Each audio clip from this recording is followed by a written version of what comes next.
All right, hey guys. Today I wanted to talk about how to find your dream job. What are some tips that you can use to land the job you wish you always had? So, first tip is obviously figure out what you're passionate about. What do you like to do? I recommend, if you're in college, take some classes in the subjects that you think you might be interested in. Whether you're thinking of going to med school, take a bio class, or you're thinking of becoming an accountant, take an accounting class. Try it out before committing. And what I suggest is, after you've figured out what you're passionate about, or even if you're not sure, just try something. And the more things you try, the more you'll figure out yourself and learn about what you could potentially be good at. And hopefully what you're good at coincides with the career path that you're really passionate about. And that's another thing, is keep looking. Don't settle before you find out what you love. For me, I'm kind of passionate about two things: technology and marketing. And one of the ways I figured that out was by just doing internships, just applying to different jobs.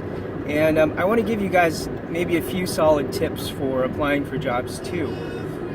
It's all a probability game. So imagine you applied for 5 jobs a day for a month. That's 150 job opportunities. And out of those 150, maybe 10% will call back for the phone interview. Maybe, a third of them, maybe 5 will actually give you an in-person interview, and maybe you might land 1 or 2. But just like in sales, you want to spread your net wide so you can catch a few fish. And you really want to, when you're applying, look at the job description, read the key words that they use. Like, I want someone who's an effective communicator. I want someone who has experience marketing.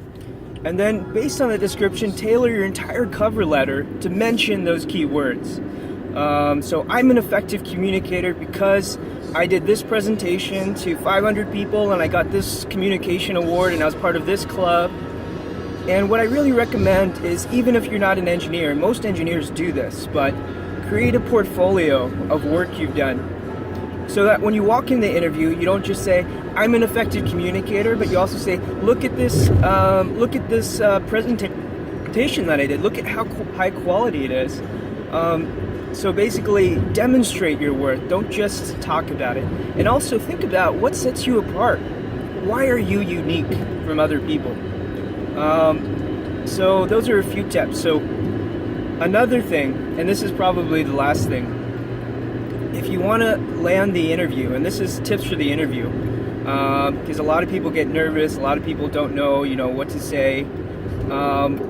What I recommend is anticipate before the interview what questions might come up. And normally the questions revolve around what the job responsibilities and needs are. So if they say, we want someone who's a self-starter, who is passionate about, this industry, then you can think of several examples ahead of time. Where was an instance where I was a self-starter? When did I lead a project? And you can also think of, what are some instances where I was an effective communicator? So really anticipate in advance what questions they're asking. They're always going to ask you, what's your greatest weakness, which you have to turn into a strength. And you really have to think about how to answer that. So those are a few tips. Spread your net wide. Apply every day. 5 jobs a day. I've had maybe 10 interviews, and 9 of them I've had offers. When I was applying for jobs, and it's because you have to know how to sell yourself. You have to know how to express what's unique about you, and tell a story where your qualifications, your uniqueness, fits into exactly what they're looking for. And you tailor that message of your resume, of your cover letter, of your interview, with a story in mind of the top 3 reasons why you're the best candidate. And that's really what I recommend, and that's how you can land your dream job. Now, working backwards, let's say you're at the beginning of your college career, or you haven't even started and you need all these educational requirements to become let's say you want to become a brain surgeon, for example. Well, what I suggest doing is look at all the brain surgeons, professional profiles, go to LinkedIn and see what education did they have, what schools did they go to, what were the skills that they learned, and how can I emulate that in my life so I can be successful. So what I suggest is if you're ahead in the game and it's a long ways away before you get, to the point where you can become said career dream job, try to look at people who already have the job and then work backwards from there. Say, how can I reach that point? Oh, they went to this school. Okay, I can try to get into that school. What do I need to get into that school? Well, I need these test scores. I need this amount of education. So you get the idea, okay, I know how to get from point A to point B by working backwards. And that's really how I suggest going about it. All right, so hope that helped.